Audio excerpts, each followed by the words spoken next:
नमस्कार प्यारे मित्रों, एक बार फिर से स्वागत है आप सभी प्यारे मित्रों का बोध क्लासेज के यूट्यूब चैनल में। देखिए 2 दिन तक हम लोग व्यस्त थे तो क्लासेज आ नहीं पाई, लेकिन आज आज जो है आज से वापस वही हमारा क्रम चालू है। हम लोग सेल बायोलॉजी पढ़ रहे थे। जो बालक नए हैं वो जाके पहले उन 2 वीडियो को देख ले ताकि आपको जो है शुरुआत से ही समझ में आ जाए। वैसे मैं फिर भी जो है रिवीजन करवाने वाला हूँ अभी, है ना। एक बार कल परसों मैंने जो पढ़ाया था उसका मैं रिवीजन करा करा देता हूँ, जिससे आपको पता चल जाएगा कि मैंने क्या क्या पढ़ा दिया है। देखिए मैंने बात की थी सेल बायोलॉजी की, जिसको हम लोग आजकल बोलते हैं साइटोलॉजी। और ये वर्ड किसने दिया अगर आपको पूछ लें तो हर्टविंग ने दिया। और मैंने बताया था कि साइटोलॉजी जो है वो study of the structure and function of the cell, यानी जीव विज्ञान की वह शाखा है जिसमें हम लोग कोशिका की संरचना एवं कार्यों का क्या करते हैं, अध्ययन करते हैं। फिर उसके बाद मैंने बताया था कि फादर ऑफ साइटोलॉजी अगर आपको पूछ ले तो रॉबर्ट हुक है। और कोशिका की खोज भी किसने की थी, रॉबर्ट हुक ने की थी। और कब की थी, 1665 में। ठीक है, यहाँ तक मैंने बोला था। फिर मैंने बताया था आपको कि रॉबर्ट हुक ने एक कोशिका की खोज की, उसमें एक वो हेक्सागोनल सेल थी। कौन सी, हेक्सागोनल सेल थी। और हेक्सागोनल जो सेल थी उसमें मृत तो साइटोप्लाज्म पाया गया, और बाहरी झिल्ली जो थी वो थी अपनी कोशिका भित्ति। तो इनडायरेक्टली अगर ऐसे बोले कि रोबोट हुक ने जो है कोशिका भित्ति की खोज की तो कोई अतिशयोक्ति है नहीं। फिर उन सब चीजों को जो है उन्होंने एक बुक में लिख दिया, और उस बुक का नाम था माइक्रोग्राफिया नामक बुक। ठीक है, और ये रोबोट हुक की बुक थी। आपको पता है, अगर आपको डायरेक्ट भी ये पूछ सकते हैं कि रोबोट हुक की कौन सी बुक थी जिसमें उन्होंने सेल बायोलॉजी की खोज के बारे में लिखा, तो कौन सी भाई, माइक्रोग्राफिया। फिर हमने बताया कि यहाँ तक तो ठीक है, लेकिन जीवित कोशिका की खोज किसने की, तो एक डच साइंटिस्ट हुए, और साइंटिस्ट का नाम था एंटोवन लीवेनहॉक। और एंटोवन लीवेनहॉक ने जो है वो जीवित सेल की खोज तो की, उसके साथ ही इन्होंने बैक्टीरिया, रेड ब्लड सेल वो भी किसकी, मनुष्य की, साथ में मनुष्य का स्पर्म, अमीबा, ये सब की भी खोज उन्होंने कर दी। ठीक है, और उन्होंने सबसे पहले जो कोशिका की खोज की थी वो 1674 में वाटर में जो एल्गी पाई जाती है उस पे की। उन्होंने उसको देखा कंपाउंड माइक्रोस्कोप में, और उन्होंने बताया कि जीवित कोशिका होती किस प्रकार की है। ठीक है, उसके बाद कोशिका के सिद्धांत की बात हमने की, जो दिए 2 वैज्ञानिक ने जिनका नाम था स्लाइडेन एम स्वान। और स्लाइडेन तो जो थे वो तो अपने कौन से थे, बॉटनिस्ट थे। वहीं स्वान कौन से थे, स्वान अपने जूलॉजिस्ट थे। ठीक है, ये भी हमने पढ़ा। फिर उसके बाद में कोशिका, उन्होंने बताया कि भाई कोशिका जो है उस शरीर की संरचनात्मक एवं क्रियात्मक क्या है, इकाई है। ठीक है, और यही परिभाषा अब हम लोग शुरू से बोलते आए हैं कि कोशिका जो है क्या है, संरचनात्मक एवं क्रियात्मक इकाई है किसकी, जीवित प्राणियों की। समझ में आया, यहाँ तक बात कर ली। फिर उसके बाद में हम लोगों ने बात की सेल बायोलॉजी में अपने प्रोकैरियोटिक और यूकैरियोटिक में अंतर देखे, जिसमें प्रो का मतलब हमने जो है न्यूक्लियस एब्सेंट, मतलब आदिम प्रकार का न्यूक्लियस पाया। फिर यूकैरियोटिक वाले में हमने सुविकसित यानी वेल डिफाइंड प्रकार का जो है वो न्यूक्लियस हमने पाया। फिर हमने जो है कोशिका भित्ति एवं सॉरी अपने पादप एवं जंतु कोशिका की जो है उनमें दोनों में डिफरेंस देखा, और किस किस प्रकार से डिफरेंस देखा ये भी मैंने उस वीडियो में बताया हुआ है। तो जो भी इसको डिटेल से पढ़ना चाहते हैं वो अभी जाके उसको देख लें। अब आज जो है वो इस बार जल्दबाजी से मैंने अभी रिवीजन करवा दिया है, एक बार आपके दिमाग में आउटलाइन सेट हो गई होगी। अब जो है मैं शुरुआत करूंगा भाई कुछ महत्वपूर्ण तथ्यों की, जो कि बायोलॉजी जब भी हम लोग पढ़ें तो हम लोगों को ये पता होना चाहिए। और यहाँ से भी कहीं से प्रश्न जो है वो बना लेती है आरपीएससी। तो आरपीएससी की नज़रिए से मैं एक बार चल रहा हूँ, क्योंकि पुराने पेपरों में मैंने देखा है कि इस प्रकार के प्रश्न कई बार आ जाते हैं। तो शुरुआत करते हैं भाई आज की कक्षा का। अगर आप लोगों ने अभी तक जो है चैनल को सब्सक्राइब नहीं किया है तो कर दीजिए। फिर कब करोगे भाई, फ्री में आपको इतना अच्छा ज्ञान मिल रहा है तो फ्री की चीज़ तो राजस्थानियों की आदत है लेने की। ठीक है, तो चलते हैं भाई। और अपने सभी मित्रों के साथ जो बायोलॉजी से जो है संबंध रखता है उनको शेयर कर दो भाई, चाहे वो सेकंड ग्रेड की कर रहा हो, चाहे फर्स्ट ग्रेड की कर रहा हो, किसी की भी वो तैयारी कर रहा हो, या फिर वो नेट की तैयारी क्यों ना कर रहा हो, तो आप लोग इसके साथ ये शेयर करें। चलते हैं भाई। देखिए महत्वपूर्ण तथ्यों में हम लोग सबसे पहले बात करें तो सबसे छोटी प्रोकैरियोटिक सेल आपको पूछ ली जाती है। सबसे छोटी प्रोकैरियोटिक सेल आपको पूछ लें तो अपने माइकोप्लाज्मा है, और पीपीएलओ इसको बोलते हैं, पीपीएलओ। अब इसका जो है आप लोग कमेंट में बताओगे कि इसकी फुल फॉर्म क्या है पीपीएलओ की, ठीक है। फिर मैं कल के कक्षा में आपको इसके बारे में वापस से बता दूंगा, ठीक है। सबसे छोटी प्रोकैरियोटिक सेल कौन सी है? माइकोप्लाज्मा, माइकोप्लाज्मा, या इसको बोलते हैं पीपीएलओ, ठीक है, पीपीएलओ। लार्जेस्ट प्रोकैरियोटिक सेल आपको पूछ ले, यानी सबसे बड़ी प्रोकैरियोटिक अगर कोई सेल है तो उसका नाम है स्पाइरुलिना। कौन सी? स्पाइरुलिना। और ये एक प्रकार की नील हरित शैवाल है, यानी ब्लू ग्रीन एल्गी है। प्रोटीन का स्रोत है ये, या फिर इसको बोले एससीपी, यानी सिंगल सेल प्रोटीन। क्या? Single cell protein. तो प्यारे बच्चों समझ में आया आपको कि लार्जेस्ट प्रोकैरियोटिक सेल कौन सी है? स्पाइरुलिना। स्पाइरुलिना क्या है? एक प्रकार की ब्लू ग्रीन एल्गी है। समझ में आया? चलो आगे। आपको पूछे सेल वॉल युक्त, क्या कोशिका भित्ति युक्त सबसे छोटी प्रोकैरियोटिक सेल कौन सी है? तो कौन सी है प्यारे मित्रों? बैक्टीरिया। सबसे छोटी सेल वॉल युक्त, वो भी कौन सी? Prokaryotic, bacteria. अगर आपको पूछे सबसे बड़ी एक कोशिकीय यूकैरियोटिक, यानी सिंगल सेल, मल्टी सेल नहीं, सिंगल सेल पूछ ले आपको, वो भी प्लांट में, प्लांट में अगर सबसे बड़ी एक कोशिकीय यूकैरियोटिक प्लांट सेल पूछ लें तो कौन सी हो जाएगी? एसिटाबुलेरिया। कौन सी? एसिटाबुलेरिया। हिंदी वाले हिंदी में ही डायरेक्ट एसिटाबुलेरिया लिख लो, है ना। हिंदी और इंग्लिश में कोई ज़्यादा वो भेद नहीं है अपने बायोलॉजी में। अपन जैसे एसिटाबुलेरिया को डायरेक्ट हिंदी में लिख दो भाई एसिटाबुलेरिया, है ना। यूकेरियोटिक को डायरेक्ट हिंदी में यूकेरियोटिक लिख दो, है ना। इसकी कोई हिंदी नहीं है, ठीक है। चलते हैं। सबसे बड़ी मल्टी सेल्यूलर ऑर्गेनिज्म आपको पूछे, यूकैरियोटिक सेल, है ना। सबसे बड़ी मल्टी सेल्यूलर यूकैरियोटिक सेल आपको पूछे तो कौन सी हो जाएगी प्यारे मित्रों? एग ऑफ ओस्ट्रिच, जिसको आप लोग हमेशा से, जब से आप लोगों ने कोशिका पढ़नी शुरू की होगी, आपने यही पढ़ा होगा कि सबसे, आपको या फिर आपके अध्यापकों ने आपको बताया होगा कि सबसे बड़ी कोशिका कौन सी है, सबसे छोटी कोशिका कौन सी है और सबसे बड़ी कोशिका कौन सी है। तो सबसे बड़ी कोशिका में आप लोगों ने पढ़ा होगा शुतुरमुर्ग का अंडा। क्या? शुतुरमुर्ग का अंडा। तो यही है भाई, यही सबसे बड़ी मल्टी सेल्यूलर, यानी बहु कोशिकीय ऑर्गेनिज्म, है ना। यूकैरियोटिक सेल, यानी जिसमें न्यूक्लियस क्या होता है? पूर्ण रूप से विकसित होता है और प्रेजेंट होता है, जिसमें न्यूक्लियस मेम्ब्रेन भी होती है, जिसमें क्या और क्या क्या होता है बताओ? हाँ, हाँ, डबल स्टैंडर्ड डीएनए होता है, स्टोन प्रोटीन होता है ना। मैंने बताया था ना जब आपको इसके बारे में यूकैरियोटिक और प्रोकैरियोटिक में डिफरेंस बताया था। और भी हम लोग आगे पढ़ेंगे तो उस डिफरेंस को और भी क्लियर करते चलेंगे। द स्मॉलेस्ट यूनिसेलुलर, वहाँ मल्टी सेलुलर थी, यहाँ इसमें क्या स्मॉलेस्ट है, सबसे छोटी यूनिसेलुलर यूकैरियोटिक प्लांट सेल कौन सी है आपको पूछे तो कौन सी हो जाएगी? क्लेमाइडोमोनास। क्लेमाइडोमोनास सबसे छोटी यूनिसेलुलर यूकैरियोटिक प्लांट सेल पूछे तो क्लेमाइडोमोनास। लेकिन सबसे छोटी यूनिसेलुलर यूकैरियोटिक एनिमल सेल पूछ ले तो, एनिमल सेल पूछ ले तो प्लाज्मोडियम। कौन सी? प्लाज्मोडियम। अब यहाँ एक समस्या है भाई, है ना, अभी मैं बताऊंगा क्या है। Largest cell in human, largest cell in human, यानी सबसे लंबी कोशिका, ह्यूमन बींग में सबसे लंबी कोशिका कौन सी है? नर्व सेल, यानी तंत्रिका कोशिका। क्या बोलेंगे? तंत्रिका कोशिका। हिंदी वाले लिख लो तंत्रिका कोशिका। और तंत्रिका कोशिका में सबसे उसकी जो है संरचनात्मक एवं क्रियात्मक इकाई कौन सी है उसको बोलेंगे न्यूरॉन। तंत्रिका कोशिका में संरचनात्मक क्रियात्मक इकाई पूछ ले तो neuron. Largest cell in human कौन सी है? नर्व सेल, ठीक है। फिर आपको पूछ ले smallest cell in human being, smallest cell in human being. अब यहाँ पे अंतर बताओ भाई। Smallest cell in human being मैंने क्या लिख रखा है? आरबीसी। और आप लोगों को क्या पता है? बताओ आपको क्या पता है, बताओ भाई, आपको क्या पता है?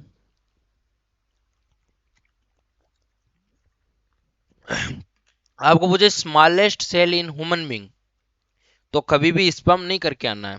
अब आपको पता है कि जब भी हम ह्यूमन बींग की बात करेंगे तो उसमें नर एवं मादा यानी कि है ना पुरुष और स्त्रियां दोनों ही आती है। अब मुझे कोई आप में से ये बता दो कि क्या स्पर्म जो है वो स्त्रियों में पाया जाता है? क्या स्त्रियों में स्पर्म पाया जाता है? नहीं। ये तो भाई नर युग्मक है ना, नर युग्मक है। स्पर्म तो क्या है? नर युग्मक है, यानी नर में ही पाया जाता है। तो कैसे कैसे स्मॉलेस्ट सेल हो जाएगी ह्यूमन की, बताओ। लेकिन आरबीसी की चर्चा करें तो आरबीसी क्या आ जाएगी?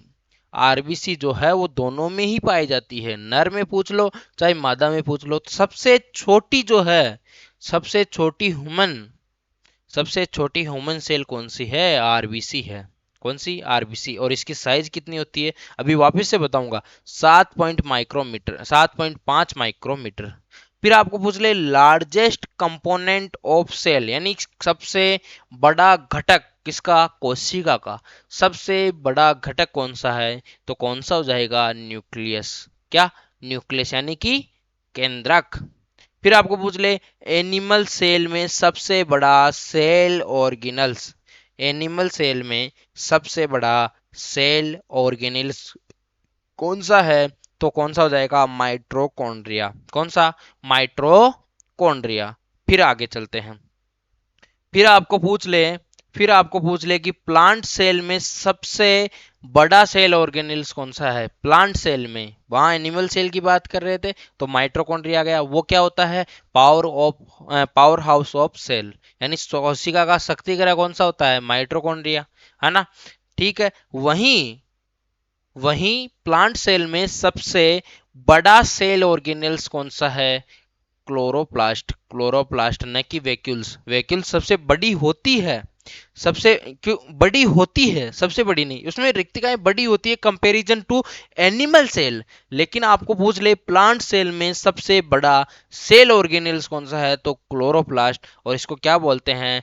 Kitchen of the plant cell. Kitchen of the plant cell, यानी कि ये रसोईघर किसका है? प्लांट सेल का रसोईघर है भाई। थिनेस्ट मेम्ब्रेन, सबसे पतली झिल्ली कौन सी है? तो कौन सी हो जाएगी?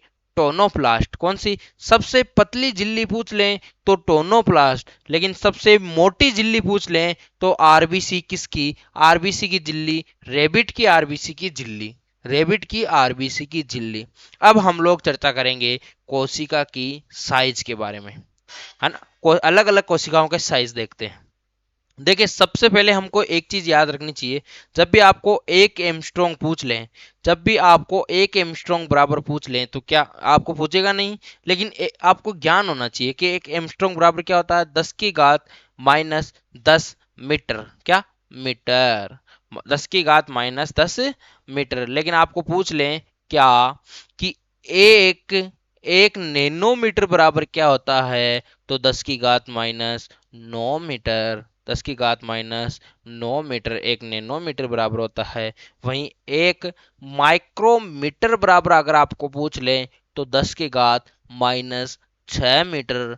10 की घात -6 मीटर। लेकिन आपको पूछ लें कि एक मिलीमीटर बराबर क्या होता है प्यारे मित्रों? मिलीमीटर बराबर 10 की घात -3 मीटर। 1 मिलीमीटर बराबर 10 की घात -3 मीटर। अब ये कहाँ काम में आएंगे ये आपको ध्यान रखना है। अब देखो, देखिए वायरस की मैं बात करूं, वायरस की मैं चर्चा करता हूं तो वायरस की साइज क्या होती है सबसे पहले ये पता होना चाहिए। लेकिन साइज तो मैं बता दूंगा, उससे पहले हमको ये पता होना चाहिए कि वायरस होते कितने प्रकार के हैं। देखिए वायरस दो प्रकार के होते हैं। एक वायरस होता है जिसको बोलते हैं आरएनए वायरस। कौन सी? RNA virus. लेकिन एक वायरस होता है उसको बोलते हैं डीएनए वायरस। यही जो आरएनए वायरस है इसको बोलते हैं रेट्रो वायरस। कौन सा वायरस? Retro virus. कौन सा वायरस? रेट्रो वायरस, है ना। और ये जो वायरस है ये connecting link between non living and living, यानी कि योजक कड़ी है किसकी? लिविंग, जीवित की, यानी सजीव और निर्जीव की क्या है? बीच की कड़ी है। वैसे ये होता निर्जीव है लेकिन कनेक्टिंग योजक कड़ी है ये सजीवों और निर्जीवों के बीच की। और ये सरवाइव किस पे करता है? सजीवों पे सरवाइव करता है, निर्जीव पे सरवाइव करता देखा गया। लेकिन ये क्या है? निर्जीव पे भी जीवित रह जाता है कई दिनों तक। ये वायरस ऐसी ही चीज है। अभी आपने देखा कोरोना, कोरोना वायरस का नाम सबने सुना ना। वो कहीं भी फैल जाता है। आपने यहाँ पेन पकड़ा मैंने, पेन पे मैंने मेरे छींका और मेरे हाथ में वायरस आ गया, पेन पे लग गया, पेन किसी और ने पकड़ा उसके हाथ पे चला गया, ये होता है अपना वायरस। और इसकी साइज अगर आपको पूछ ले तो कितनी छोटी साइज होती है, देखो 0.2, 0.2 माइक्रोमीटर से लेके, सॉरी 0.2 नहीं, 0.02, 0.02 माइक्रोमीटर से लेके, माइक्रोमीटर है यहाँ पे, फिर कोई लोग कमेंट करेगा है ना, माइक्रोमीटर से लेके कहाँ तक, 0.2 माइक्रोमीटर तक जो है इसकी क्या होती है, इसकी क्या होती है, साइज होती है भाई। फिर आपको पूछ ले माइकोप्लाज्मा की साइज क्या है, ये माइकोप्लाज्मा सबसे छोटी कोशिका होती है ना, तो इसकी साइज भी कितनी होगी, सबसे छोटी ही होगी ना भाई, 0.01 माइक्रोमीटर, 0.01 माइक्रोमीटर किसकी, माइकोप्लाज्मा की। लेकिन बैक्टीरिया की साइज पूछ ले तो बैक्टीरिया की साइज कितनी होती है भाई, कितनी होती है, 2 से 5, सॉरी 3 से 5 माइक्रोमीटर, 3 से 5 माइक्रोमीटर, 3 से 5 माइक्रोमीटर। लेकिन आपको पूछ ले ह्यूमन के आरबीसी की तो 7.5 माइक्रोमीटर, 7.5 माइक्रोमीटर, मैंने आपको बता दिया ना, ठीक है, 7.5 माइक्रोमीटर होती है। ठीक है, आगे चलते हैं, आगे चलते हैं भाई, आगे चलते हैं। मैंने ज़्यादा ही आगे ले लिया, ठीक है। आपको पूछ लें कि मस्क डियर, मस्क डियर जो होती है जिसको कस्तूरी मृग भी बोलते हैं, क्या बोलते हैं, कस्तूरी मृग, और ये कहाँ पाया जाता है, ये अपने जम्मू कश्मीर में एक अभ्यारण्य है वहां पाया जाता है, कस्तूरी, कस्तूरी मृग, लिख ले भाई, कस्तूरी मृग। और एक कस्तूरी मृग कहाँ पाया जाता है, जम्मू कश्मीर में एक अभ्यारण्य है जहां पाया जाता है, और इसकी जो साइज होती है ये होती है 2.6 माइक्रोमीटर। और इसकी जो आरबीसी की साइज बता रहा हूँ, आरबीसी की साइज, कस्तूरी मृग यानी मस्क डियर की जो आरबीसी होती है वो सबसे स्मॉलेस्ट आरबीसी है, सबसे छोटी आरबीसी कौन सी है, 2.6 माइक्रोमीटर की कस्तूरी मृग की आरबीसी। लेकिन सबसे बड़ी आरबीसी पूछ ले तो कोंगोलाई एम्फीबिमा, कोंगोलाई एम्फीबिमा, और इसकी जो साइज होती है ये 70 से 80 माइक्रोमीटर तक होती है, 70 से 80 माइक्रोमीटर तक होती है। वहीं यूकैरियोटिक सेल की जो साइज होती है वो 10 से 20 माइक्रोमीटर होती है, 10 से 20 पॉइंट नहीं है, 10 से 20 माइक्रोमीटर होती है। और वहीं अपने जो स्पम होता है, स्पम की साइज होती है 0.03 माइक्रोमीटर, इसीलिए तो इसको बोलते हैं सबसे छोटी, smallest cell of human being in, मतलब नर में जो होते हैं, अपने नर्म की सबसे छोटी कोशिका कौन सी है, 0.3 माइक्रोमीटर की स्पम। और वहीं आपको ओवम की जो स्त्रियों में पाया जाता है अंडा, है ना, उसकी जो साइज कितनी होती है अगर आपको पूछ ले तो 25 से, और ये सबसे बड़ी है ना, ह्यूमन बीइंग की सबसे, ह्यूमन बीइंग की नहीं, महिलाओं की सबसे बड़ी कोशिका कौन सी है, 25 से 30 माइक्रोमीटर की, और ओवम होती है, ओवम यानी अंडा, या फिर इसको, हाँ, मादा युग्मक बोल दो, या फिर अंडा बोल दो, या फिर ओवम बोल दो, ठीक है, या अंडप बोल दो, कुछ भी बोलो। यहां तक आपको समझ में आ रहा है।